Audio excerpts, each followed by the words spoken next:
Umetnostna galerija Maribor v sodelovanju z arhitektom Jankom Zadravcem prebivalcem mesta pod Pohorjem predstavlja najpomembnejše arhitekturne projekte, ki bodo vplivali na podobo mesta v 21. stoletju.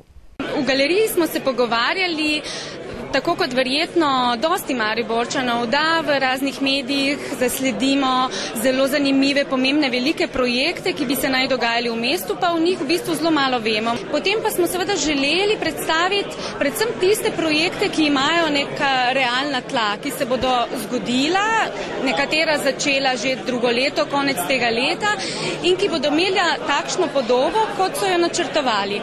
Arhitekturno razstavo, ki bo na ogled do 5. julija, je slovesno odprl predsednik Zveze mariborskih športnih društev Branik, Alojz Križman. Gre za projekte, ki dajo temu mestu nek poseben pečat, neko dušo, ki poskušajo zajeti celotno strukturo, vsebino mesta in mislim, da je to izjemno pozitivno. Sploh sedaj na tem prehodu iz tega 20. torej v 21. stoletje. V sklopu arhitekturne razstave si lahko ogledate stadion Ljudski vrt, Studenško brv čez reko Dravo,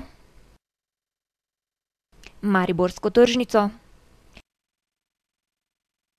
Lutkovno gledališče Maribor, Medicinsko fakulteto Univerze v Mariboru, trg Levna Štuklja, Slomškov trg, Znanstveni park Univerze v Mariboru, Restavracijo center,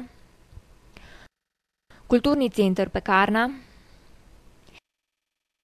City 3, Maistrove dvore in študentski projekt za novo zgradbo Umetnostne galerije Maribor. Kakšna pa bo nova podoba Maribora v 21. stoletju? Arhitekti nismo preroki, ne? Arhitekti smo tisti, ki, kot sem prej rekel, delamo to arhitekturo z dosti žara, z dosti napora in so v nekih bolj ali manj srečnih povezavah z investitorji. Zelo veliko je odvisno od njih, ne od arhitektov. Če bo Maribor znal pritegniti kapital, potem bo tudi njegova podoba drugačna.